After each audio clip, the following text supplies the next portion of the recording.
허락하신 말씀의 제목은 하나님만 노래하는 즐거운 사명입니다. 하나님만 노래하는 즐거운 사명.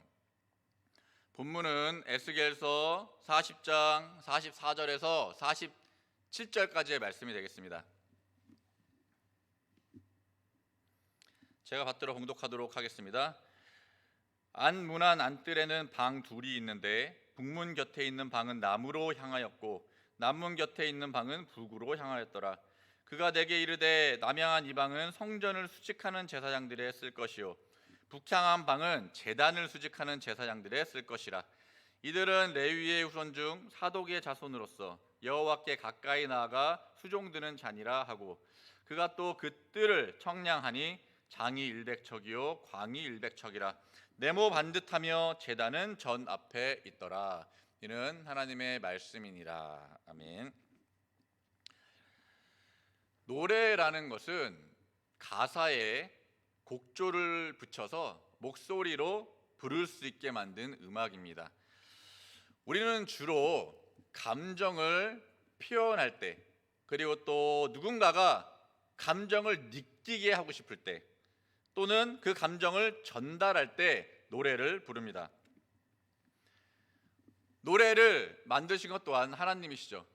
말도 소리도 모든 것을 창조하신 하나님께서 계셨기 때문에 이 노래가 나올 수 있었습니다. 이 노래라는 것은 감정을 표현하는 것입니다. 마음을 표현하는 것이죠. 그래서 우리가 이 노래라는 것을 통해서 하나님을 경외하고 사랑하는 그 마음을 표현할 때 하나님께서는 이를 매우 기쁘게 여기십니다.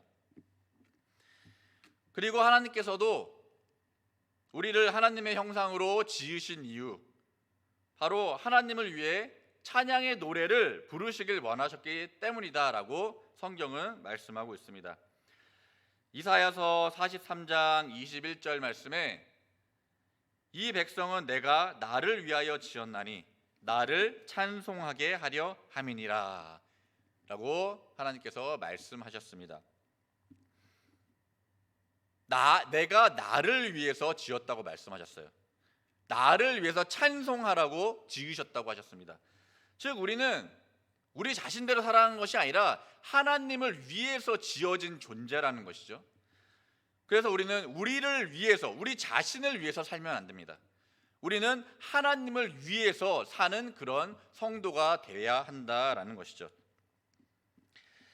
이 노래에는 참 수도 없는 수만 가지의 종류가 있겠습니다만, 하나님께서 우리가 부르기를 원하는 그 노래는 바로 찬송입니다. 찬송.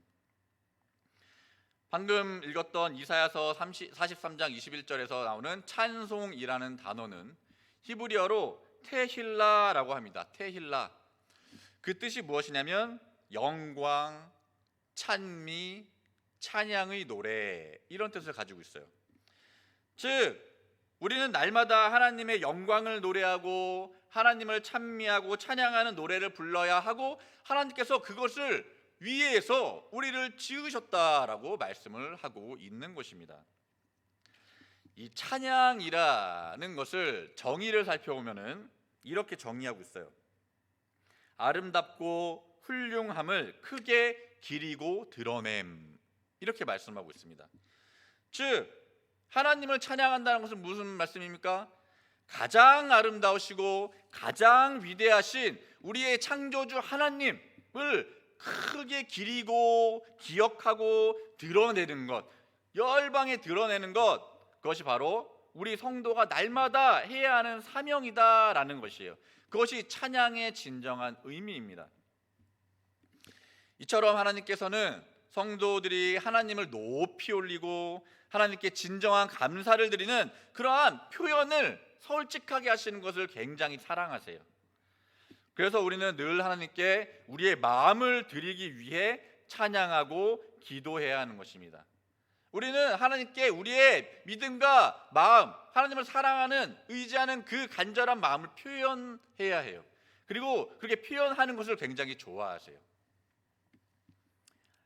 그런데 오늘 본문 에스겔 성전, 특별히 하나님께서는 늘 찬양받기 원하시는 그러한 마음, 하나님의 그 마음을 어디를 통해 보여주셨다? 바로 에스겔 성전을 통해서 보여주신 것입니다.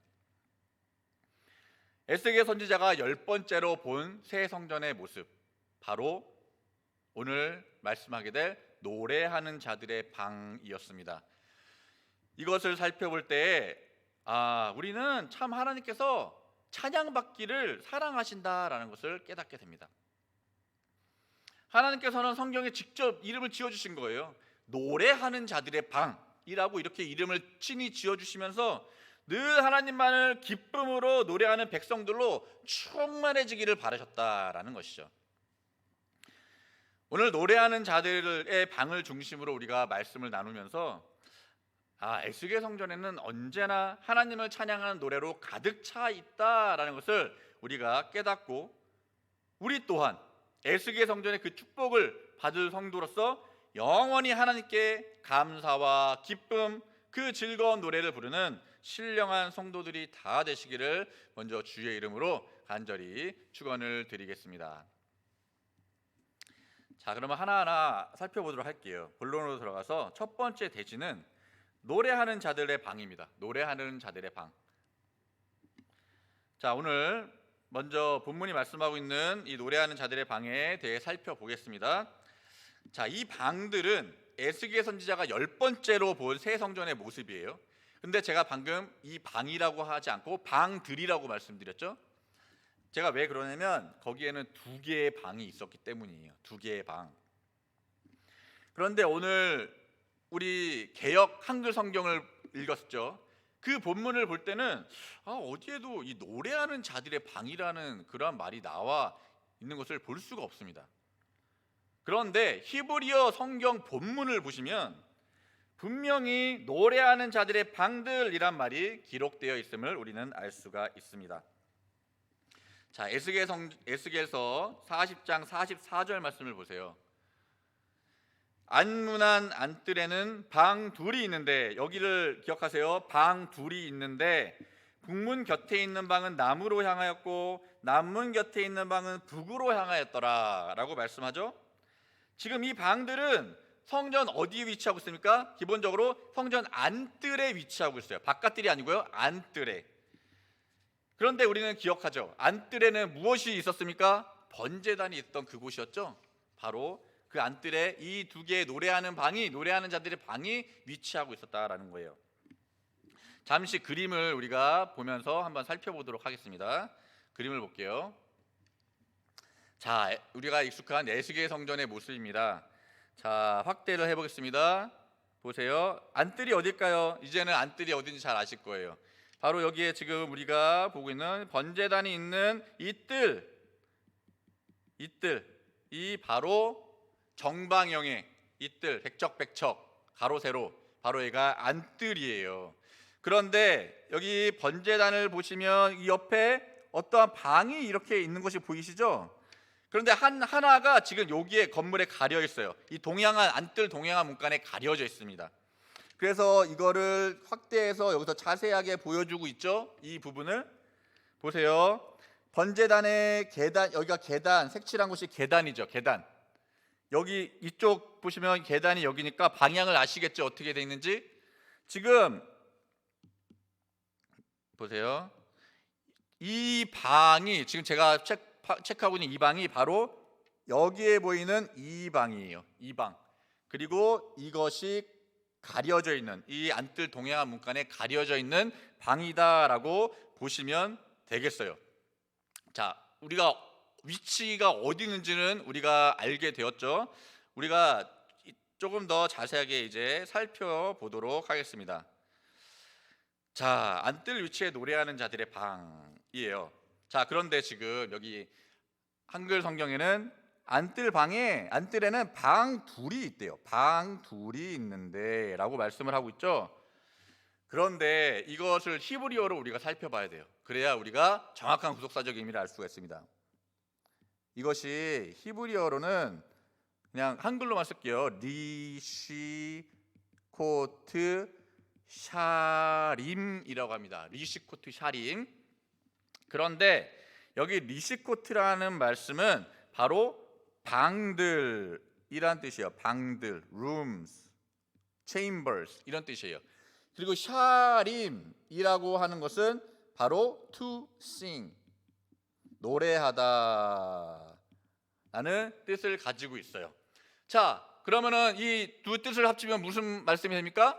노래하는 방들, 노래하는 자들의 방들. 이 샤림이 이제 분사형으로 쓰였기 때문에 노래하는 자들의 방들이라고 우리가 볼 수가 있는 거예요. 자, 그러면은 왜 한글 성경에는 방 둘이라고 말씀을 했을까요? 분명히 우리는 개역 한글 성경을 보고 있는데 개역 개정이라는 성경이 있어요. 개역 개정. 그거는 이제 이러한 점들을 이게 고쳐서 이제 기록한 이제 성경인데 거기에는 분명히 노래하는 자들의 방들이라고 표현을 하고 있어요. 우리가 영어로 보는 NASB 버전 성경 있죠? NASB 버전 성경에도 분명히 the chambers for the singers, 노래하는 자들의 방들이라고 기록을 하고 있어요. 그런데 우리가 읽는 개역 한글 성경에는 왜 방 둘이라고 해석을 했을까? 이 단어가 이제 둘이란 단어가 있는데요. 이 단어는 히브리어로 쉐타임이라고요. 쉐타임. 그런데 제가 히브리어로 이제 썼으면은 이제 정확히 알 수 있을 텐데 여기 아까 리시코트 샤림의 샤림과 쉐타임이 약간 비슷해요. 그 자음들이 비슷한데 중간에 T 발음하고 르 발음이 그것만 다르고 거의 비슷해요. 그래서 한글 성경에는 이거를 방둘이다라고 했는데 정확하게 해석을 하면은 언어적으로 해석하면 무엇이다? 바로 노래하는 자들의 방들이다라고 우리가 그렇게 기억을 해야 한다는 것이죠. 그렇게 이해를 해야 한다는 것이에요. 자, 이러한 오해가 있었고, 자, 그리고 이 노래하는 자들의 방들은 안뜰에, 지금 여기가 안뜰이라고 나와 있죠? 안뜰. 자, 봤던 안뜰. 그런데 이 안뜰 여기가 바로 북문이고요. 여기가 동문이 되겠죠? 동문. 자, 그런데 성경을 보세요. 오늘 하나는 어디에 있다고요? 안뜰 북문 곁에 하나라는 것은 알 수 있겠네요. 이건 확실하네요. 성경이 그렇게 나와 있으니까. 그런데 그 다음에 뭐라고 말씀하고 있냐면, 자 보세요. 이제 남문 곁에 있는 방이래요. 북문 곁에 방이 하나 있고 남문 곁에 방이 하나 있대요. 그런데 아무리 봐도 남쪽에는 이쪽이 남쪽이거든요. 이쪽이 남쪽인데 남쪽에는 방이 없어요. 그럼 이게 무슨 말일까 도대체? 이것도 원어를 잘 살펴봐야 합니다. 자 보세요. 여기에 설명을 하고 있어요. 여기 보세요. 이제 좀 지워볼게요. 여기를 잘 보이게. 자 여기에 남문 곁에 있는 방은 이라고 하는데 여기에 보시면 샤르 하카딤이라고 히브리어로 말씀하고 있죠. 그런데 여기 제가 정확하게 기록할게요. 여기 보세요. 여기 카딤이라는 히브리어가 있어요. 카딤. 여기 하카딤이라고 하고 있죠. 카딤이 무슨 뜻이냐면요, 동쪽이라는 뜻이에요. 동쪽, 이스트. 그렇기 때문에 이 문은 무슨 문이다? 남문이 아니고 여기 기록하고 있죠. 바로 동문이다라고 우리가 그렇게 봐야 한다라는 것이죠. 그러면은 말이 되죠. 북문 곁에 안뜰 북문 곁에 한 방이 있었고 동문 곁에 한 방이 있었다라는 것을 우리는 깨달을 수가 있다라는 거예요. 그리고 한 가지 더 할 것은 성경이 볼 때 이 북문 곁에 있는 방은 어디를 향하고 있다? 남쪽을 향하고 있대요. 남쪽을 향하고 있다는 것은 무슨 말입니까? 우리 성도님들 집이 남쪽을 향하고 있다 그러면은 집의 입구가 남쪽을 향해 있을 때 그렇게 말을 하잖아요. 그렇죠. 그렇기 때문에 여기 보시면 이렇게 뚫려 있어요. 여기 입구가 있죠. 그렇기 때문에 이거는 남쪽을 바라보고 있구나라는 것을 알 수 있고, 이쪽에 있는 방은 입구가 위쪽에 있기 때문에 북쪽을 향하고 있다라는 것을 우리는 알 수가 있는 것이죠. 자, 오늘 본문에 말씀하시는 이 노래하는 자들의 위치와 모양을 이제 우리가 다 알아본 거예요. 자, 그러면은 보세요. 자, 우리가 위치와 어디를 향한지는 알게 되었어요. 그러면은 과연 우리가 알아야 될 게 뭐냐면, 방은 알겠는데 그럼 노래하는 자가 누구지? 노래하는 자가 누굽니까? 이거에 대해서 알아야 되겠죠. 그 사람들이 있는 방이니까요. 자, 에스겔 오늘 본문 40장 45절에서 46절 말씀 보시면 돼요. 보겠습니다. 그가 내게 이르되 남양한 이방, 남양한 이방이 어디라고요? 남쪽 향해 있는 방이 어디라고요? 북쪽문 곁에 있는 방, 남쪽을 향해 있었잖아요, 입구가. 그 방은 누구를 위한 방이라고요? 성전을 수직하는 제사장들이 있을 것이다. 아, 그 방은 성전을 수직하는 제사장들이 쓰는 것이구나. 다음 46절. 북향한 방은 어디겠어요? 동문 곁에 있던 방, 입구가 북쪽으로 향했던 방. 그 방은 누가 쓴다고요? 제단을 수직하는 제사장들이 쓸 것이라 라고 이렇게 말씀을 하고 있어요. 그리고 이 두 성전, 제단 수직하는 제사장들, 사독의 자손이고 하나님께 가까이 나가 수종드는 자다라고 지금 분명히 말씀을 하고 있습니다. 확실히 아셨죠? 안뜰에서 노래하는 자들이 누구라고요? 바로 성전을 수직하는 제사장들과 제단을 수직하는 제사장들이다 라는 것을 꼭 기억하시기를 바라겠습니다.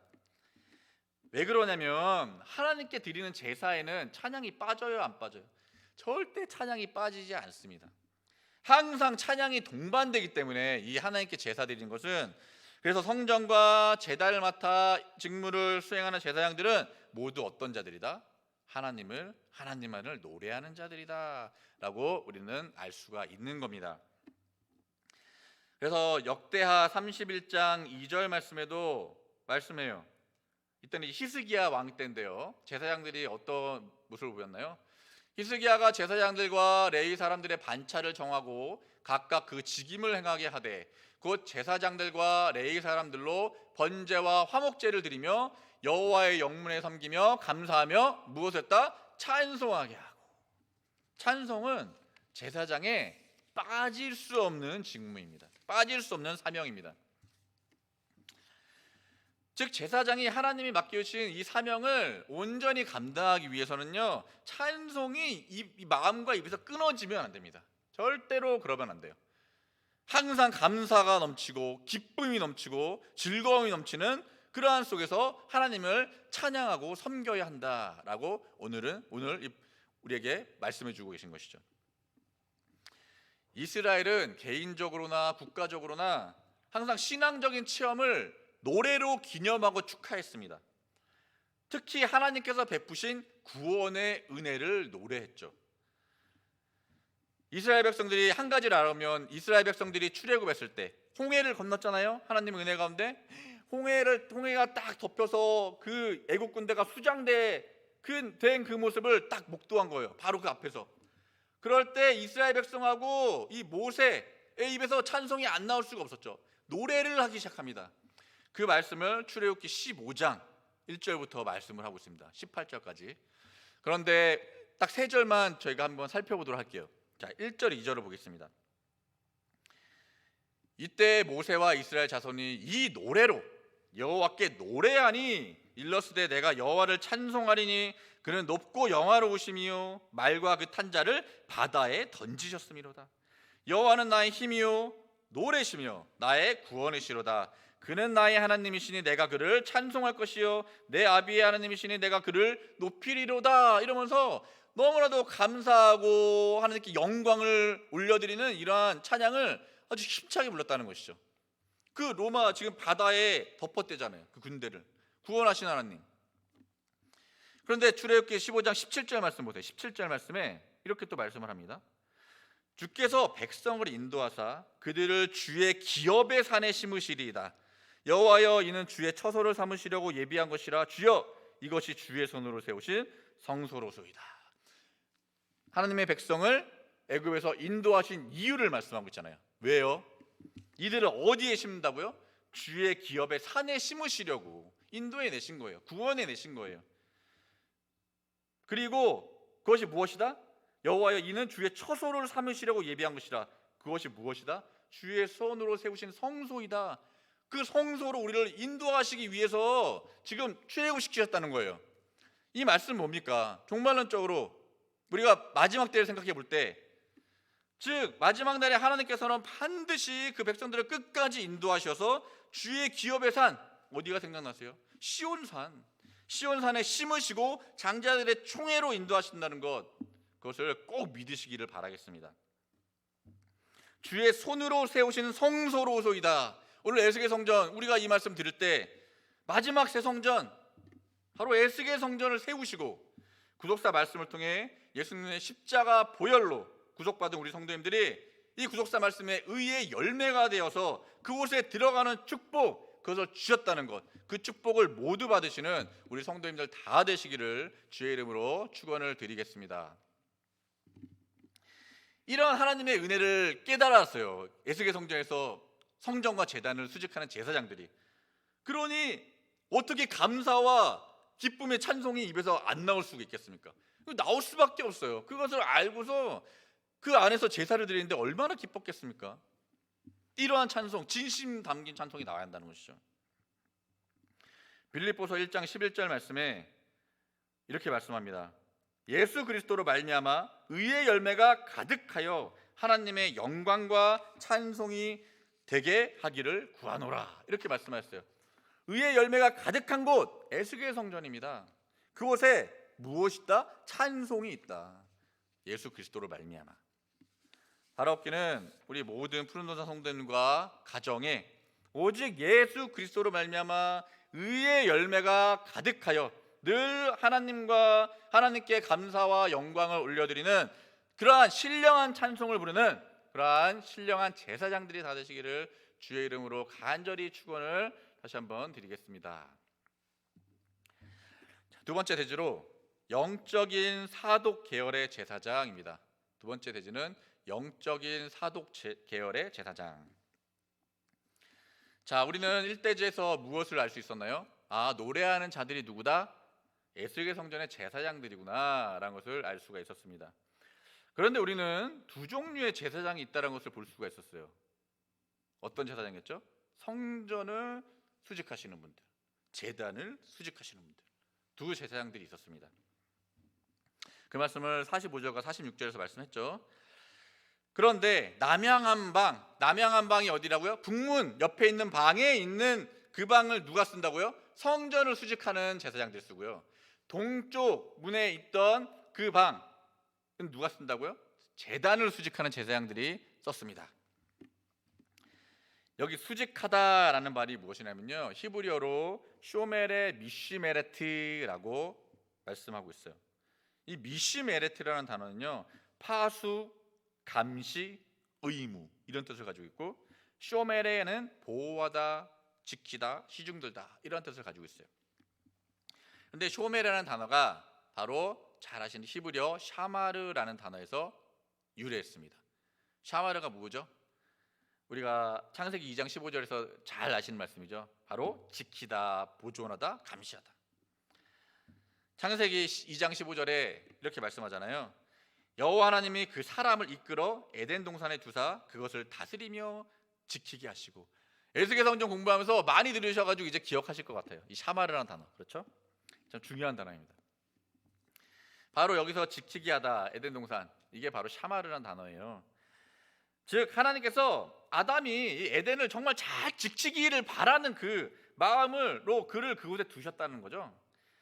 그렇기 때문에 에스겔 성전의 제사장들도 그러한 하나님의 바램을 깨닫고 성전과 제단을 지켜야 하는 것입니다.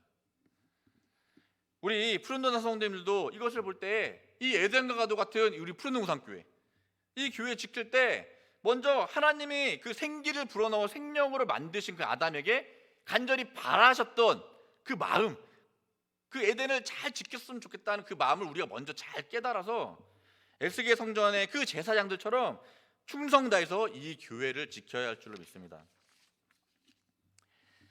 두 가지 제사장이 있었잖아요. 성전을 수직하는 제사장들. 이분들은요, 성전에서 하나님께 각종 제사를 드릴 때 모든 제사 과정이 거룩하고 순조롭게 진행될 수 있도록 성전 주변을 살피고 관리하는 그러한 제사장들이었습니다. 그리고 제단을 수직하는 제사장들은 제사를 드리는 그 일에 전담했던 제사장들이에요. 그런데 이는 원래 아론의 그 후손에게 지어진 직책이었거든요. 이 제사장, 제단을 수직하는 제사장. 그런데 하나님께서는 성전에서 변함없이 그 직무를 행한 어떤 계열의 제사장? 사독 계열의 제사장들과 비사독 계열의 제사장들을 구별하셨어요. 그래서 비사독 계열 제사장에는 그 고유 직무를 박탈하셨습니다. 그 말씀을 에스겔서 44장 9절에서 13절에 말씀을 하고 있는데요. 특별히 15절 말씀을 한번 볼게요. 에스겔서 44장 15절 말씀 이렇게 말씀합니다. 이스라엘 족속이 그릇하여 나를 떠날 때에 사독의 자손 레위 사람 제사장들은 내 성소의 직분을 지켰은즉 그들은 내게 가까이 나와 수종을 들되 내 앞에 서서 기름과 피를 내게 드릴지니라. 나 주 여호와의 말이니라. 이스라엘 족속이 하나님을 떠났대요. 그런데 남아있는 사람이 누구였다? 사독의 자손 레위 사람 제사장들은 내 성소를 끝까지 지켰다. 그렇기 때문에 성소를 사랑한 마음을 내가 너무나도 잘 아니까 이 에스겔 성전 내가 맡길 수 있지. 내가 수직할 수 있도록 축복을 주겠다. 이렇게 하나님께서 딱 결심을 하신 거예요. 그렇기 때문에 우리 성도님들도 바로 이러한 영적인 사독자손의 계열의 그러한 제사장들이 되어야 한다는 것입니다. 우리가 영적인 이러한 사독 계열의 제사장이 되기 위해서는요, 어떻게 해야 되냐면요, 오직 예수 그리스도의 십자가 대속으로 주어지는 진정한 의, righteousness, 의로 옷을 입어야 합니다. 그래야 우리가 영적인 사독 계열의 제사장이 될 수가 있어요. 이 사독이란 단어 자체가 뭡니까? 의로움이란 뜻이잖아요. 차도크, 히브리어로 차도크. 이 사독이란 제사장은 대제사장은 다윗 그 통치 시작부터 이 솔로몬 통치 초기까지 끝까지 그들과 함께했던 대제사장이었어요.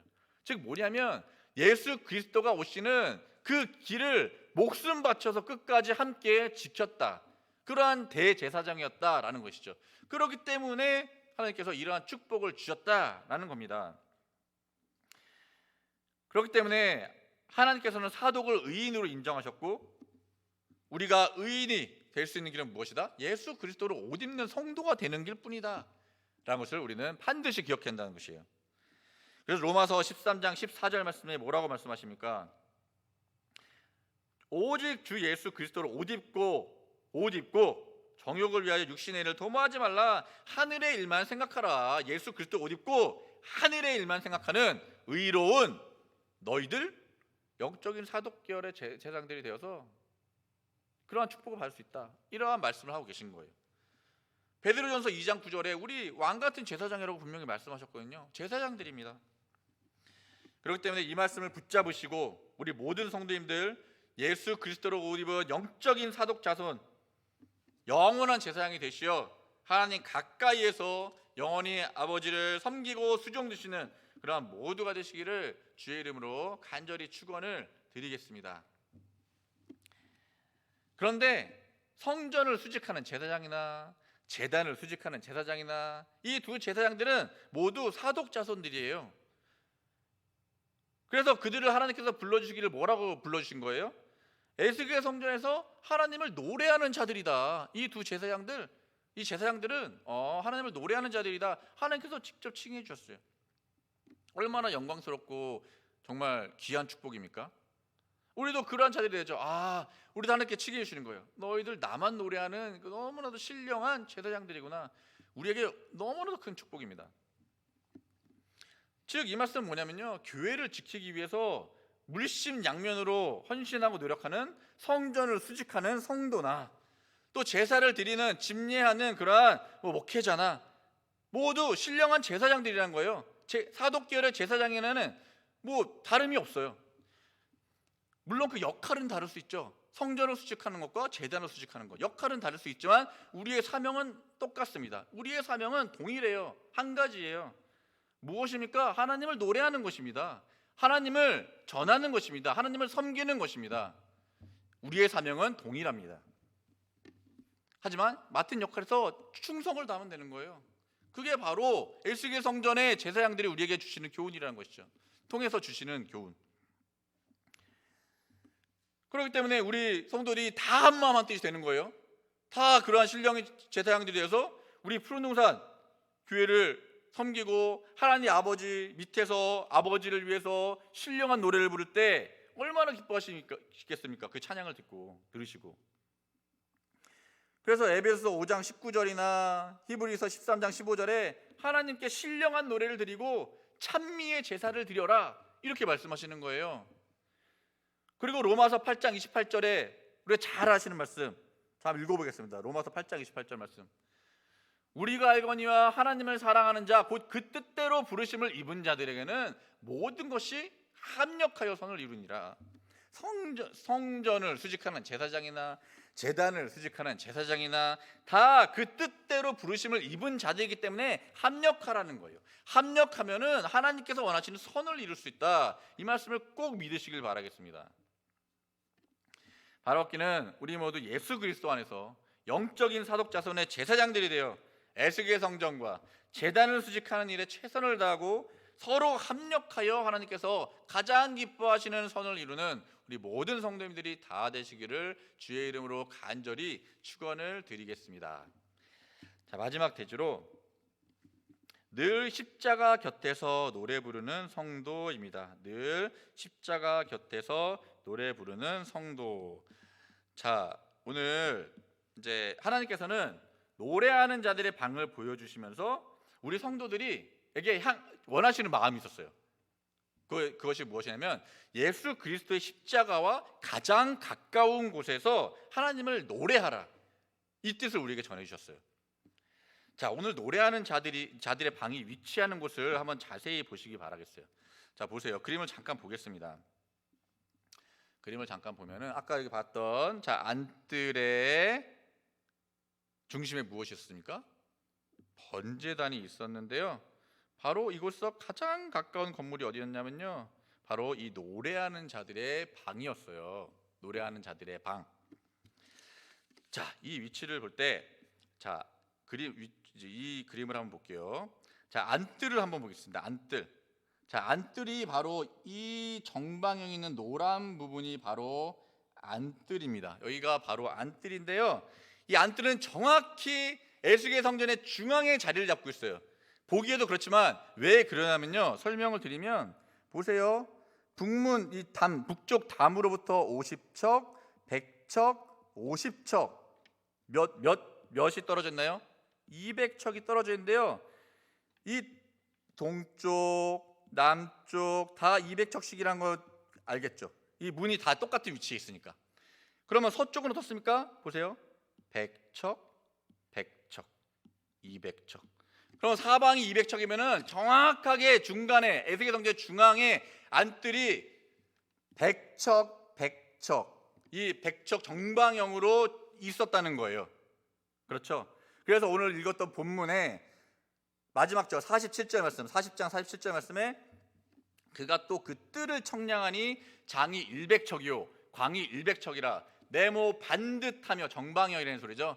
그리고 제단은 전 앞에 있더라, 이렇게 말씀합니다. 그런데 우리가 여기서 중요하게 봐야 될 것은 뭐냐면요, 바로 이 안뜰이 특별히 거룩한, 하나님께서 거룩한 곳이다라고 그렇게 성경에서 말씀하고 있다는 거예요. 자, 에스겔 44장 17절 말씀을 한번 보겠습니다. 보세요.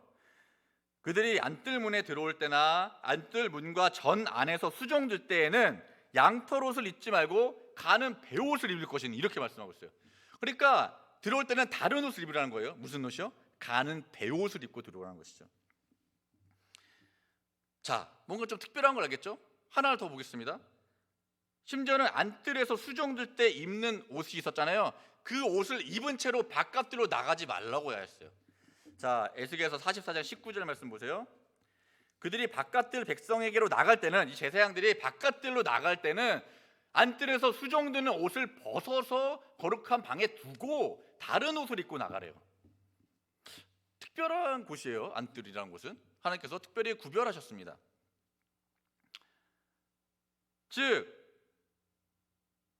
뭔가 하나님께서 특별히 거룩히 구별해 놓으신 곳이라는 걸 알겠는데, 가는 베옷을 입으라는 이유, 그것을 한번 우리가 살펴보도록 할게요. 가는 베옷이 무엇입니까? 이것은 가늘게 뽑은 배실로 곱게 짠 최상품 세마포로 만든 옷이에요. 그런데 이 베옷을 입다 할 때 그 쓰인 동사가 무엇이냐면요, 라바시라는 동사예요. 라바시라는 동사입니다. 그런데 이 라바시란 동사의 뜻이 무엇이냐면요, 이것이 언제 쓰이냐면 옷을 그 사람이 입었는데 그 사람의 신분이 바뀔 때 쓰는 이 입다라는 단어가 라바시라는 단어예요. 그래서 창세기 3장 21절 말씀 보시잖아요. 여호와 하나님이 이렇게 말씀해요. 여호와 하나님이 아담과 그 아내를 위하여 가죽옷을 지어서 입히시니라. 가죽옷을 지어 입히신 거 다 알고 계시잖아요. 그런데 거기 입히시니라, 바로 그 단어가 라바시라는 단어였어요. 자, 불순종에서 죄와 사망의 길을 걷게 된 아담과 하와에게 무엇을? 가죽옷을 지어 입히셨어요. 그렇기 때문에 죄로 말미암은 그 수치를 그 가죽옷으로 가려주셨죠. 그런데 이 가죽옷은 무엇을 구속사적으로 의미합니까? 바로 예수 그리스도의 십자가 희생을 의미합니다. 가죽을 먹기려면은 피가 날 수밖에 없잖아요. 한 생명을 희생시켜야 돼요. 그렇기 때문에 예수 그리스도의 십자가 희생을 나타내는데, 그 가죽옷을 입은 그 단어 라바시라는 거예요. 그렇기 때문에 이것은 완전히 신분이 바뀌는 것을 의미하죠. 죄인에서 의인, 예수 그리스도의 그 십자가, 예수 그리스도를 아까 옷 입는다고 했죠. 우리가 옷 입는다. 옷을 입으면 어떻게 된다? 죄인에서 의인이 되고 죽을 수밖에 없고 썩을 수밖에 없는 존재에서 영원히 살 수 있는 존재로 신분이 완전히 변화하게 된다라는 것을 말씀하고 있는데, 그 라바시라는 단어를 어디다 사용했다고요? 바로 이곳에, 바로 가는 베옷을 입을 때라는 그 단어에 쓰였다는 것이에요. 예수 그리스도를 옷 입다, 그 신약 성경에 나온, 아까 로마서에 나온 그 단어도 70인경 성경을 볼 때에 라바시라는 단어가 쓰였어요. 얼마나 놀라운 일입니까? 그렇기 때문에 항상 우리 모든 죄를 가려주시는 예수 그리스도의 십자가 보혈에 감사하면서 거룩한 제사장으로 가는 베옷을 입고 들어가 하나님과 성전을 섬기라, 이런 말씀을 하고 있다라는 것이죠. 그렇기 때문에 이 안뜰이라는 것은 네모 반듯해서 중앙에 딱 자리 잡고 있다라는 것이에요. 그렇죠? 이 중간에 정방형으로 네모 반듯하게 위치해 있다는 것은 무엇을 의미하냐면요, 하나님의 질서와 거룩함이 담겨 있는 곳이다. 그래서 하나님께서 이 안뜰에 들어와서 수종들 때 이들에게 특별히 명령하신 거예요. 여기서 수종들 때 입은 옷 입고 나가지 마. 그렇죠? 그리고 가는 베옷을 입고 돌아라. 또 보세요. 에스겔서 44장 21절 말씀. 아무 제사장이든지 보세요. 안뜰에 들어갈 때는 포도주를 마시지 말 것이며, 안뜰에 들어갈 때는 포도주를 마시지 말래요. 즉 절대로 거룩함과 질서가 흐트러진 상태로 거기로 들어갈 수 없다라는 것이에요. 그것은 그만큼 하나님께서 거룩하게 구별하신 곳입니다. 이렇게 깊은 구속사의 경륜이 담겨 있는 곳인데, 그 또 중간에 무엇이 있었다고요? 바로 중간에 바로 번제단이 있었다라는 것입니다. 안뜰의 중심에.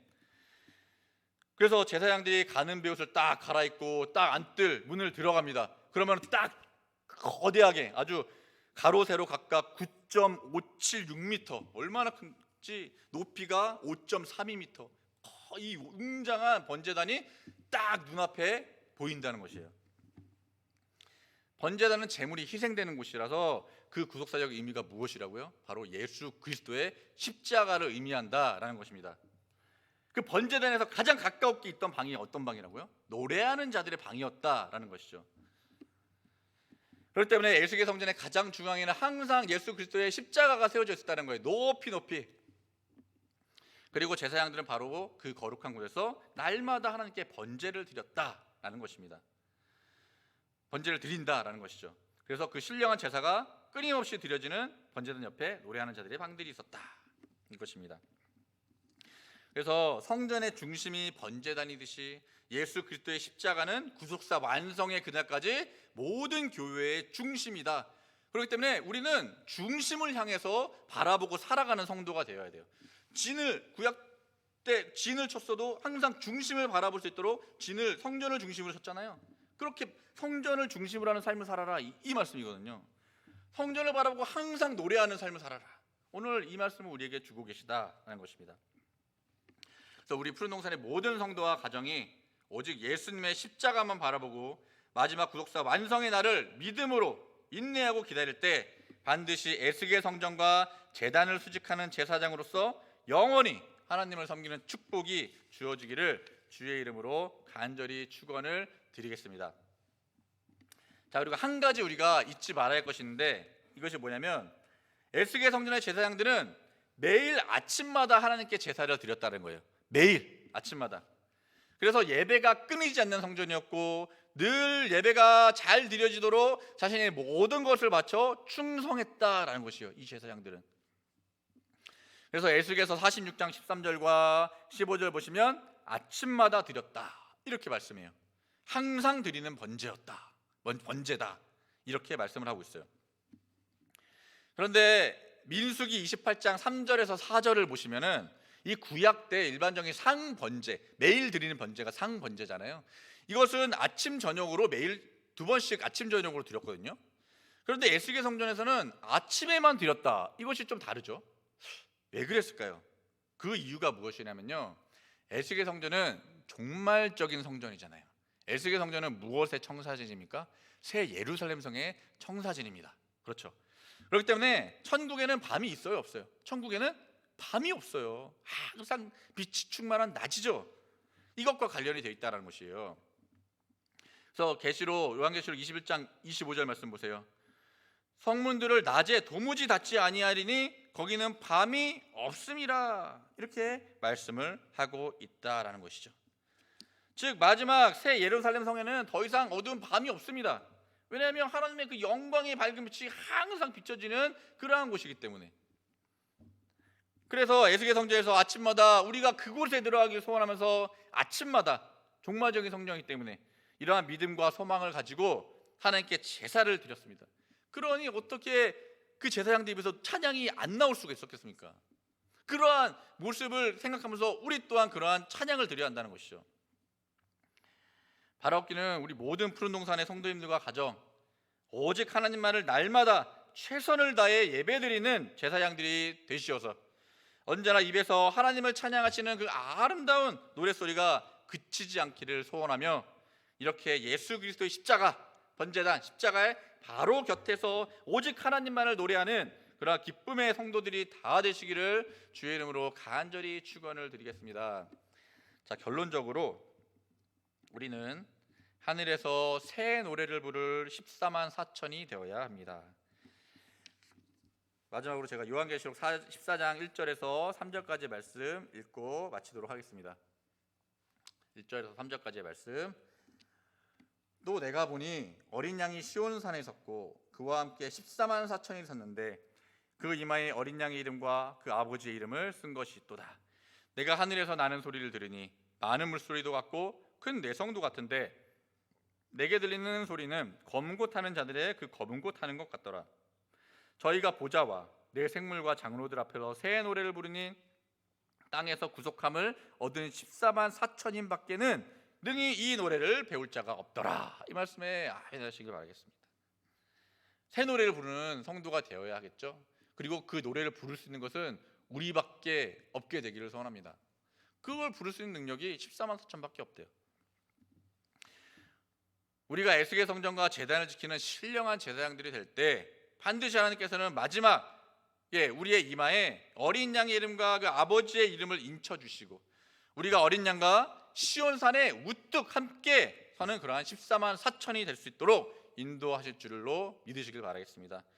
그래서 구속사의 완성의 그날까지 오직 하나님만 노래하는 즐거운 사명을 온전히 감당하시어 새 예루살렘 성에서 영원한 새 노래를 부르는 모든 우리 성도와 가정이 다 되시기를 마지막으로 주의 이름으로 간절히 축원을 드리겠습니다. 자, 함께 기도하겠습니다. 참으로 고마우신 아버지 하나님, 우리를 향하여 쏟아부어 주시는 은혜와 그 무한하신 사랑에 진심으로 감사를 드립니다. 도대체 우리가 무엇이간데 이 죄인들을 아버지 생명의 길로 인도하시고 예수 그리스도를 믿게 하시고 그 안에서 에스겔 성전을 바라볼 수 있도록 인도하시니 진심으로 감사를 드립니다. 예수 그리스도의 십자가가 서 있는 그곳에 저희들 성전과 제단을 목숨 바쳐 충성하여 수직하며 하나님을 노래하는 제사장들이 되기를 소원합니다. 아버지, 그러한 열매 맺은 구속사의 의인들이 될 수 있도록 아버지 인도하여 주시옵시고, 마지막 새 성전 에스겔 성전에서 주시는 그 놀라운 하나님의 그 생명의 영생의 축복을 저희들 함께 누리는 귀한 우리 푸른 동산의 모든 권속이 다 될 수 있도록 아버지 인도하시고 역사하여 주시옵소서. 날마다 우리의 입에서 아버지를 찬양하는 노래가 끊이지 않도록 아버지 저희들 세상에서 눈을 돌려 하나님을 바라볼 수 있도록 아버지 도와주시고 역사하여 주시옵소서. 저희들 문만 나오면 항상 십자가가 보일 수 있는 그곳에서 저희들 거룩한 제사장들로서 아버지께 신령과 진정을 다하여 아버지께 예배드리고 기도하며 노래하는 모든 성도가 다 될 수 있도록 아버지 축복하여 주시옵소서. 마지막에 선택받은 자밖에 부를 수 없는 새 노래를 아버지께 부르기를 소원합니다. 아버지 하나님, 저희들 도와주시고 저희들 연약함을 강함으로 이끌어 주시옵시고, 어떠한 상황 속에서도 아버지께 감사함을 올림으로써 저희들 마지막에 시온산에 우뚝 떠는 14만 4천이 되어 아버지 새 예루살렘에서 새 노래를 부르는 우리 모두가 될 수 있도록 아버지 축복하여 주시옵소서. 아버지, 이 밤도 아버지의 거룩한 밤이오매 저희들 끝까지 하나님께 감사한 마음으로 이 산제를 드릴 수 있도록 아버지께서 인도하여 주시고 무한하신 은혜와 축복으로 아버지께서 부어줄 줄 믿고 감사를 드리며 사랑과 은혜가 충만하신 우리 주 예수 그리스도 이름으로 간절히 기도드리옵나이다. 아멘. 하나님께 영광을 돌리겠습니다. 네, 오늘